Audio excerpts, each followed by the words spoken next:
को दरिद्र बना दिया जाता है। मैं नहीं कह रहा, ये मेरे आरोप काल्पनिक नहीं है। आज सुप्रीम कोर्ट ने भी कहा है कि काले धन को देश को दिलाने के लिए केंद्र सरकार गंभीर नहीं, एसआईटी का गठन करना ही पड़ेगा। 60 साल में तुमने क्या किया? और काला धन जमा होने के कारण से इस देश के अंदर टैक्सेशन बढ़ा है, काला धन जमा होने के कारण से इस देश में प्रति व्यक्ति आमदनी घटी है और इस देश की अर्थव्यवस्था गर्त में गई है। यदि काला धन ना होता तो देश की अर्थव्यवस्था 10 गुना बड़ी होती। आज हम चीन और अमेरिका से आगे होते, लेकिन आज इस देश में मैंने चारों ओर एक निराशा का वातावरण निर्मित किया गया।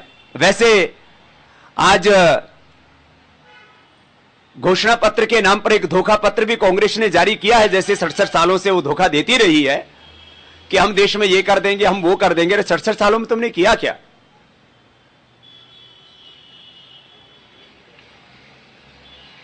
लेकिन उसमें काले धन के ऊपर मौन है, भ्रष्टाचार के ऊपर मौन है, और भ्रष्टाचारियों को जो आदर्श सोसाइटी घोटाले से लेकर के तमाम घोटालों में लिप्त रहे उनको टिकट भी दे रहे हैं। तो आज काला धन कैसे वापस आएगा, इसके लिए इस वर्तमान सरकार ने तो कदम नहीं उठाए। उनका आंतरिक सर्वे में कह रहा था, जब घोषणा पत्र जारी कर रहे थे तब आया तो वो भी मान रहे हैं कि पूरा यूपीए 100 से कम में सिमटने वाला है। चाहे अपना फेस सेविंग के लिए बोल रहे हो राहुल गांधी जी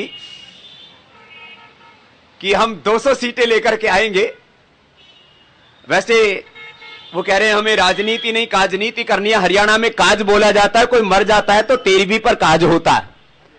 तो मुझे लगता है उनका अब पॉलिटिकल डेथ तो सुनिश्चित है। इस 2014 के चुनाव में उनकी राजनीति नहीं काजनीति भी पूरी हो जाएगी, उनकी जो मनसा है। और ये काला धन कैसे वापस आएगा, ये देश कैसे बचेगा? खाली सत्ता परिवर्तन से नहीं, व्यवस्था परिवर्तन होगा तब। इसलिए मैंने कुछ दिन पहले कहा था, हमने एनडीए को बिना शर्त समर्थन नहीं दिया है। काला धन को राष्ट्रीय संपत्ति घोषित करा करके वापस दिलाने के लिए सरकार को 4-5 बड़े कदम उठाने पड़ेंगे। चाहे वो अल्टीमेट बेनिफिशियल ओनरशिप का डिक्लेरेशन का प्रश्न हो, देशी विदेशी जो भी बैंकों में निवेश है या एफडीआई आदि के माध्यम से आ रहा है, या जो है पॉलिटिकल एक्सपोज पर्सन्स या United Nations convention against corruption का जो इंटरनेशनल लेवल पर प्रोविजन है उसकी बात हो, देश की आंतरिक अर्थव्यवस्था का काला धन वापस लेने के लिए हमने एक प्रस्ताव दिया, एकल कर व्यवस्था का उसका प्रश्न हो, भ्रष्टाचार मुक्त भारत बनाने के लिए हमने 3 प्रस्ताव दिए, सीबीआई की स्वायत्तता से लेकर के, और चीफ विजिलेंस कमीशन, चुनाव आयोग और सीएजी, और अभी नया जो लोकपाल उसकी नियुक्ति की निष्पक्ष और न्यायपूर्ण प्रक्रिया को लेकर के, और व्यवस्था परिवर्तन के हमारे जो अहम मुद्दे हैं। तो इसके ऊपर आदरणीय राजनाथ जी ने, आपके सामने मैं इसलिए दिखा रहा हूं कि हमने पर्दे के पीछे कोई समझौता नहीं किया, हमारा कोई हिडन एजेंडा नहीं है। आदरणीय राजनाथ जी ने, आदरणीय राजनीति के भीष्म पिता महज जिन्होंने काले धन की बात राजनीतिक पटल पर पहली बार उठाई और उसको सामाजिक स्तर पर पूरे देश के करोड़ों लोगों के पास हम लेकर के गए उस मुद्दे को, और करोड़ों लोगों में हमने काला धन, भ्रष्टाचार और व्यवस्था परिवर्तन के लिए अपेक्षाएं जगाई। तो आदरणीय लाल कृष्ण आडवाणी जी ने काले धन, भ्रष्टाचार और व्यवस्था परिवर्तन के इन मुद्दों पर पूर्ण सहमति जताकर एक हस्ताक्षर दिया। आदरणीय नितिन गडकरी जी, आदरणीय श्री सुषमा जी और श्री जेटली साहब, इन सब ये 5 जो बड़े व्यक्तित्व हैं बीजेपी के, इन सहित हम बीजेपी और एनडीए के प्रत्येक प्रत्याशी से ये शपथ पत्र ले रहे हैं, भारत स्वाभिमान के इन मुद्दों पर उनसे हस्ताक्षर ले रहे हैं, लिखित में इन मुद्दों पर समर्थन ले रहे हैं। वो भी समर्थन उन्होंने दिया है, इसलिए किसी हम पार्टी के हिस्सा नहीं है, ना बनेंगे, लेकिन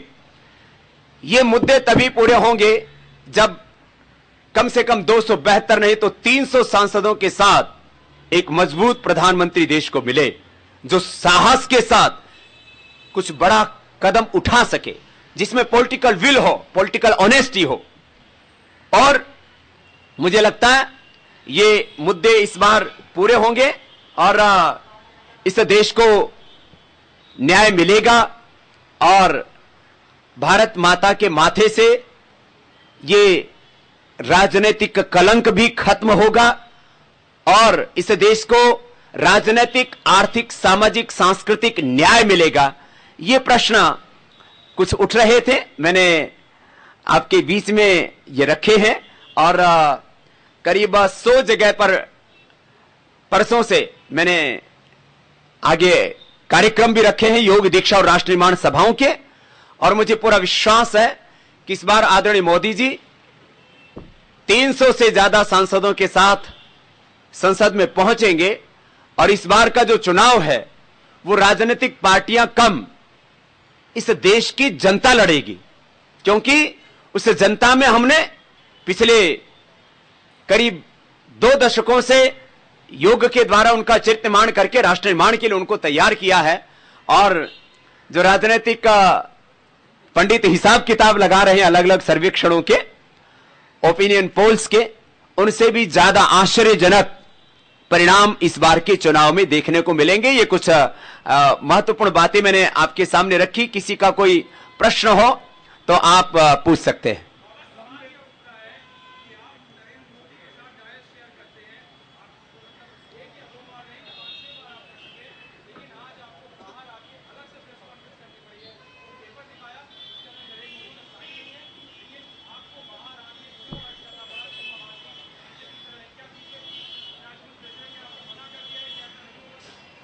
देखो, मैंने अपनी बात कह दी और इसलिए कही क्योंकि हजारों लोगों ने प्रत्यक्ष रूप से मिलकर के मुझसे कहा कि बाबा जी रायबरेली में क्या हो रहा है। ये पिछले 3-4 महीनों से लगातार चर्चा चल रही थी और जब बीजेपी ने इस बारे में कोई निर्णायक फैसला नहीं लिया, इसलिए मुझे ये बात कहनी पड़ रही है। और मैं इस देश का एक नागरिक हूं और जो इस देश की पीड़ा है मैं उसको जीता हूं और मैंने उस आक्रोश को, उस गुस्से को और उन करोड़ों लोगों की जो अपेक्षाएं हैं, जो इस देश में एक बड़ा परिवर्तन देखना चाहते हैं, उसको आपके माध्यम से मैंने सामने रखा है। और ये दोनों ही निर्णय बड़े कठिन थे। एक,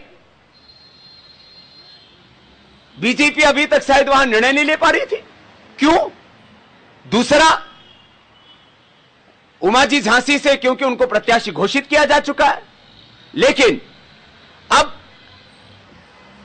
जब लगा कि रास्ते बंद होने के कगार पर हैं, तो मैंने यहां पर सार्वजनिक तौर पर इस बात को कहने का साहस किया है और हम यहां से कहने के बाद यह अपेक्षा करते हैं कि वो 1-2 दिन में कोई जरूर बड़ा निर्णय लेंगे। उमा भारती जी एक कद्दावर नेता है और साहसी नेता है। बाकी लोगों जो है, हो सकता है अलग अलग जो बड़े बड़े नेता हैं उनके नामों की घोषणा सब जगह से हो चुकी है। अब 2 ही व्यक्ति बचे हैं, एक सुब्रमण्यम स्वामी जी बचे हैं। उनको भी मुझे लगता है कि शायद ऐसा है। देखो, मुझे किसने ना हां किया ना किया, अब वो कंफ्यूजन में है, तो हमने सीधा खुला चुनौती दे दी, अब उनको करना ही पड़ेगा। रामदेव जी, ऐसा तो नहीं, वो राजनीतिक लोग जिन पार्टी के साथ आप जुड़े हैं वो आपका फायदा उठाना चाहते हैं और आप जबरदस्ती उनके साथ लगना चाहते हैं, ऐसा तो नहीं है? ऐसा देखो, हम मुद्दों के साथ हैं, किसी व्यक्ति और पार्टी के साथ नहीं, और इसलिए मुद्दों पर लिखित में सहमति ली है। कोई काल्पनिक बातों में हम नहीं जीते।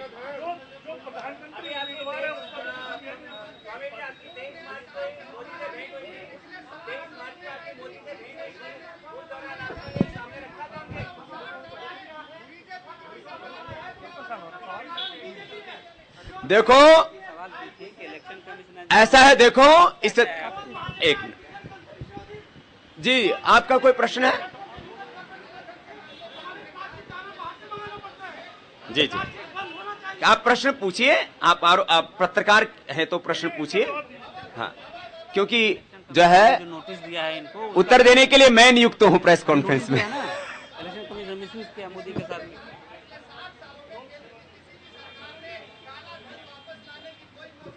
इसीलिए मैंने खुद भी बोला।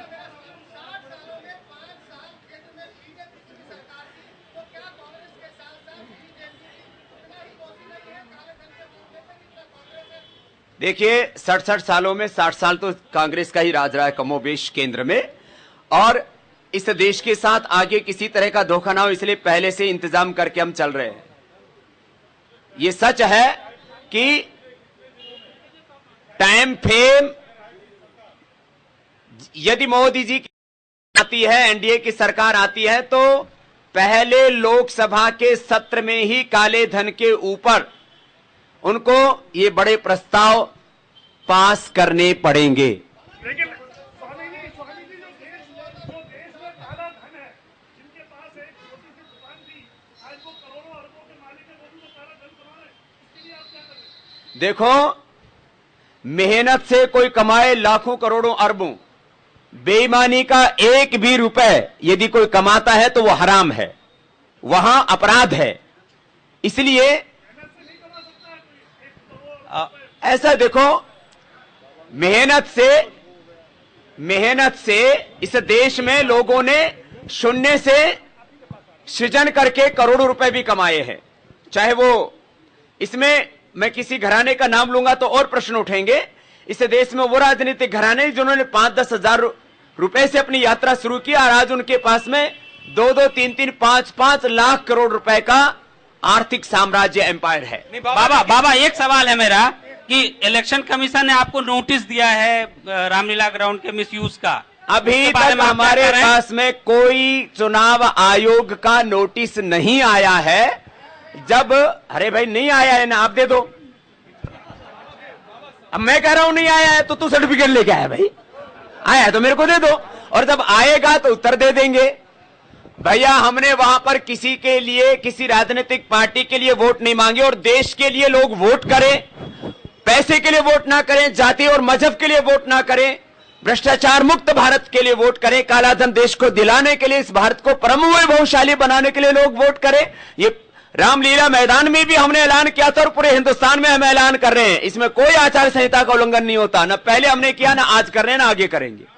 रामदेव जी मेरा प्रश्न है आपसे। रामदेव जी यहाँ पे आप माने या ना माने, आप राजनीति में हैं, और अगर भाजपा का श्रेष्ठ नेतृत्व तो आपसे आग्रह करता है कि रायबरेली से आप चुनाव लड़ें, तो क्या आप उसको कंसिडर करेंगे? मैं पहले उत्तर दे चुका हूं। मैं अपनी प्रतिज्ञा की हानि भी नहीं होने दूंगा और देश की हानि भी नहीं होने दूंगा, और इस राजनीतिक पाप को साफ करूंगा इस देश को इंसाफ दिलाने के लिए। इसलिए मेरी अपनी प्रतिज्ञा है कि मैं चुनाव नहीं लड़ूंगा, लेकिन महर्षि विश्वामित्र की तरह, महर्षि वशिष्ठ की तरह, आचार्य चाणक्य की तरह, स्वामी विवेकानंद, महर्षि दयानंद और श्री अरविंदो की तरह देश के लिए राजनीतिक हस्तक्षेप करना, मैं इसको राजनीति नहीं, इसको राष्ट्रनीति कहता हूं। यह मेरे लिए राजधर्म है और यह मेरे योग अध्यात्म धर्म जितना ही पवित्र है। इसलिए अपना राष्ट्र के प्रति दायित्व निभाना यह अपराध नहीं, यह इस देश के लिए हमारा कर्तव्य है और यह गौरव की बात है। सब देश के नागरिकों को अब यह कर्तव्य निभाना ही चाहिए और निभाएंगे।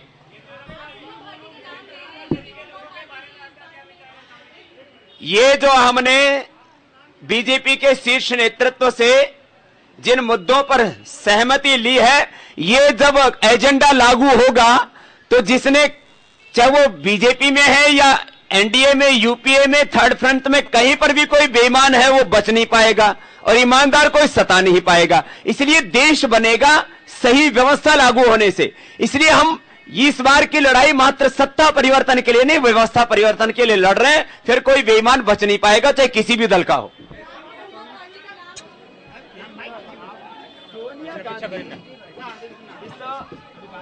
भ्रष्टाचार की, अरे कहां गए थे? कोई बात नहीं, दोबारा तो हाथ से नोट किया हुआ था। बीजेपी में तो कई महिला नेता हैं, समाजवादी हैं, आप सामाजिक को हराना जरूरी है। रामदेव जी क्यों कह रहे हैं आप, आज कांग्रेस ने मैनिफेस्टो जारी किया है और इसी बीच आप कह रहे हैं कि सोनिया को हराना जरूरी है, क्यों?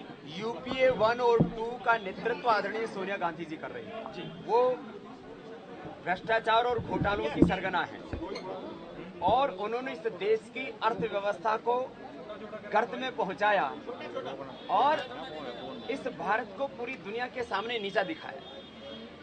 राजनीतिक पाप के साथ साथ आर्थिक पाप और धार्मिक पाप इतनी कि पिंक रेवोल्यूशन के नाम पर 1 करोड़ गायों का कत्ल करवाती है। माने इस देश के हिंदू साधु संतों से वो नफरत करती है, इस देश को कहा ले जाना चाहती है। इसलिए जिस महिला की इस देश और देश की संस्कृति में निष्ठा नहीं है, इसको दरिद्र बना दिया, लूट लूट करके सारा ससुराल लूट लिया, पेड़ भर दिया, ऐसी महिला को इस देश के ऊपर शासन करने का अधिकार नहीं होना चाहिए। इसलिए मैंने कहा यह देश के लिए एक राजनीतिक कलंक है और भारत माता के माथे से ये राजनीतिक कलंक खत्म हो और इस देश को कांग्रेस और यूपीए के शासन से, उनके पापों से मुक्ति मिले, उनका सत्ता से पत्ता साफ हो, देश को इंसाफ मिले। इसलिए हमने कहा कि अब उनके छलावे में देश न आए और एक तरफ मेरे लिए 543 सीटें और एक तरफ रायबरेली, उनको हराना जरूरी है, क्योंकि वो हारी तो ये पाप हारेगा, ये भ्रष्टाचार हारेगा। मैनिफेस्टो के बारे में क्या कहेंगे रामदेव जी? आज जारी किया कांग्रेस ने। कांग्रेस का जो घोषणा पत्र है वो एक धोखा पत्र है। वह एक